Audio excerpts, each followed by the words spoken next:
வணக்கம். இன்னைக்கு நாம் குழந்தைங்களுக்கெல்லாம் பிடிச்ச மாதிரி மேங்கோ வச்சு மேங்கோ பாப்சிக்கல்ஸ் எப்படி செய்யறதுங்கிறத பார்க்கலாம். இது செய்யறதுக்கு தேவையான பொருட்கள்: மாம்பழ விழுது 3/4 கப், கண்டென்ஸ்டு மில்க் 1/2 கப், பால் 1/4 cup, whipping cream 3/4 cup.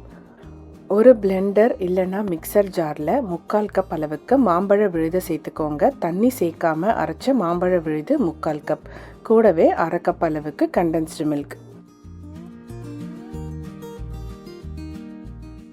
1/4 cup பால்,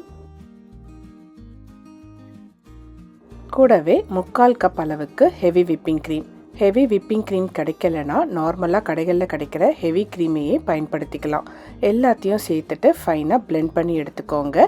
பிளெண்ட் பண்ண இதை உங்ககிட்ட எந்த பாப்சிக்கல் மோல்டு இருக்கோ அந்த பாப்சிக்கல் மோல்டில் ஊற்றி நீங்கள் ஓவர் நைட் 6லேருந்து 8 மணி நேரம் ஃப்ரீஸ் பண்ணி எடுத்துட்டிங்கன்னா உங்களுக்கு மேங்கோ பாப்சிக்கல்ஸ் தயாராகிடும்.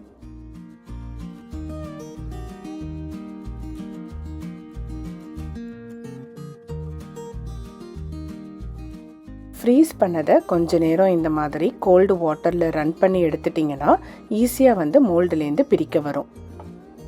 அவ்வளவுதான், நம்மளுடைய செம டேஸ்டியான மேங்கோ பாப்சிக்கல்ஸ் தயாராகிடுச்சு.